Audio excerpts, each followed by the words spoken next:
8 নং দক্ষিণ চরবংশী ইউনিয়ন কৃষক দলের যুগ্ম আহ্বায়ক জয়নুল আবেদিন পারভেজের হামলায় 3 জন গুরুতর আহত, একজন বয়স্ক বৃদ্ধ আসিফ প্লাস বয়স্ক বৃদ্ধ গুরুতর আহত।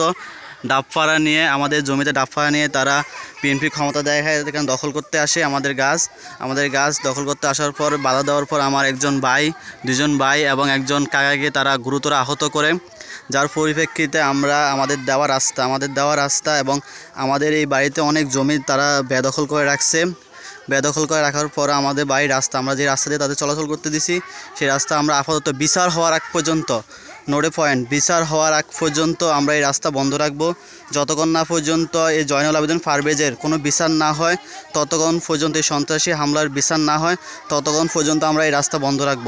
এটা আপাতত সময়ের জন্য এই রাস্তা বন্ধ রাখবো, যতক্ষণ না পর্যন্ত আমাদের এই হামলা আমাদের উপরে হামলার বিচার না হয়, ততক্ষণ পর্যন্ত আমরা এই রাস্তা বন্ধ রাখবো। 8 নং দক্ষিণ চরবংশী ইউনিয়ন যুগ্ম আহ্বায়কের হামলায় এই অবস্থা, এবং আমরা আহ্বায়ককে জানানোর পর তারা বিচারের আশ্বাস দিয়েছে এবং আন্নাউল বলছে আমরা আইনগত ব্যবস্থা নিব। পরে আহ্বায়ক বলছে যে তিনি ব্যবস্থা করবে, এবং যতক্ষণ না পর্যন্ত এই বিচার না হয় ততক্ষণ পর্যন্ত আমরা এই রাস্তা বন্ধ করে রাখবো। এবং এই জমি সম্পূর্ণ আমাদের, রাস্তা আমাদের, সব আমাদের। ধন্যবাদ।